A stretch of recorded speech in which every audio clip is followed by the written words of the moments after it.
ہمارے کون کون سے وعدے ہیں اللہ سے، کون کون سے وعدے ہیں اپنے رسول سے صلی اللہ علیہ وآلہ وسلم، اور کون کون سے وعدے ہیں ہمارے اپنی ریاست سے۔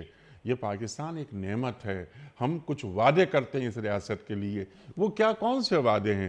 پھر آپ نے بہت اچھی بات فرمائی کہ ہمارا یہ انسان کا انسان سے ایک تعلق ہوتا ہے، تو وہ وعدے ہوتے ہیں، معاشرے چلتے ہیں انہی وعدوں پر، لیکن پہلا وعدہ تو میرا اللہ سے ہے نا۔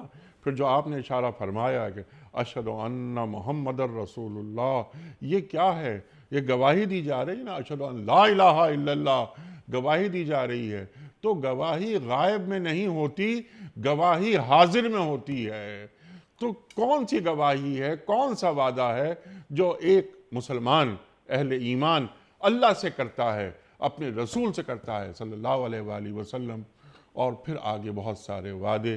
یہ ریاست، یہ پاکستان، یہ تو یعنی ہجرت ثانی کا مدینہ ہے، تو اس ریاست سے بھی ہم نے کچھ وعدے کیے ہیں، کیا وہ کمٹمنٹ وہ پورے کر رہے ہیں ہم؟ ارشاد۔ دیکھیں، یہ وعدے کی بنیادی بات تو ہو گئی، جب آپ اللہ سے وعدہ کرتے ہیں، کلمہ شہادت پڑھتے ہیں اور مسلمان ہوتے ہیں، تو اس کو کہتے ہیں اسلام قبول کرنا، مسلم ہو جانا۔ اور مسلم کا معنی ہوتا ہے اسلم یسلم، اسلام سے مسلم ہے، جس کا معنی ہوتا ہے اپنے آپ کو سپرد کر دینا۔ سبحان اللہ۔ یہ دراصل ایک کمپلیٹ سبمیشن ہے اور مکمل سپردگی ہے۔ اگر انسان کامل طور پر اپنے آپ کو سپرد نہیں کرتا اور جزوی طور پر سپرد کرتا ہے، تو اس کو، اس سیزنل مسلمان کو اور اس جزوی مسلمان کو اللہ قبول نہیں کرتا۔